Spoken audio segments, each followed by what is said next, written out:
To start with, we're going to click plus new, doing creating invoice.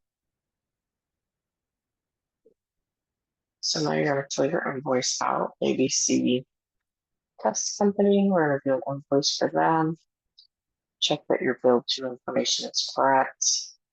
Whatever your terms are, whether they're net 15, net 30, net 60, due upon receipt. We're going to make this due upon receipt. You're going to check your invoice date, make sure this is correct along with your due date. If you have a PO number, you add it here. If you're running classes or departments, those will show up in this area as well. You can also add custom fields to this. And then you're going to pick your product or service. And this one, we're going to do diagnostic. And the description that you have.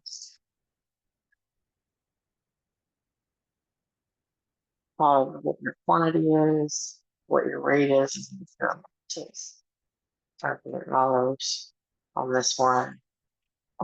You can add any information you want to tell your client. Choose your payment options over here. Business pays the fees or bank transfer. You have a lot of options with QuickBooks as far as that goes. Once I'm happy with the way my invoice is set up and the terms on my services are in, I'm going to go ahead and save and close this. So that invoice is now in there. If I go and I look for under sales, if I go and I look for invoices, we're going to see ABC Test Company right here. And here's my invoice. Okay, so now I'm going to receive payment against this invoice. So I'm going to go back to that plus and new. Go back to plus and new. Receive a payment. I'm going to go find ABC Test Company. You can also look up an invoice number. I'm going to choose my payment date, how they paid. Say they paid ACH. And then I'm going to choose my deposit account. And it's, in most cases, you're going to want to deposit, especially if you're depositing multiple things together into the undeposited funds, which it's a 1-for-1 where you took in a check and you're depositing just that check. You're going to choose what your checking account is. So I'm going to deposit into undeposited funds.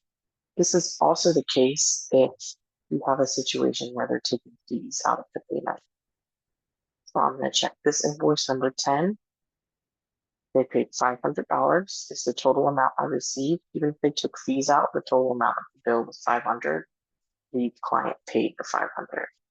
So then you're going to save and close. So the next step to this is I have to make a bank deposit. So now I'm going to go back to plus and new. I'm going to make a bank deposit.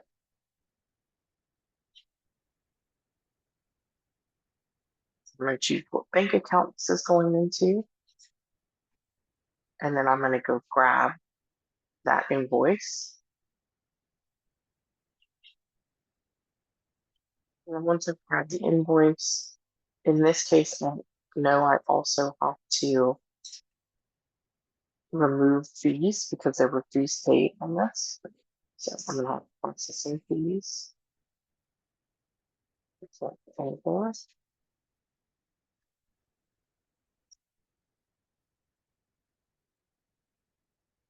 Software, just a new client for me, a new vendor for me. And then any information I may want to put here.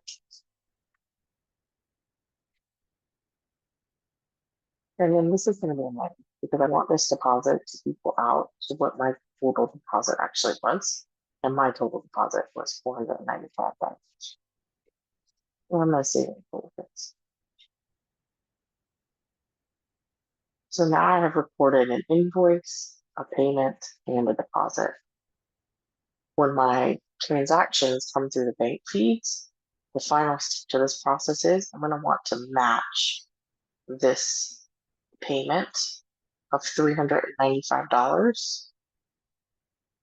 I'm going to match it instead of categorizing it. So I'm gonna match instead of categorizing it. So I'm gonna choose match. And I'm gonna go find that deposit I just made.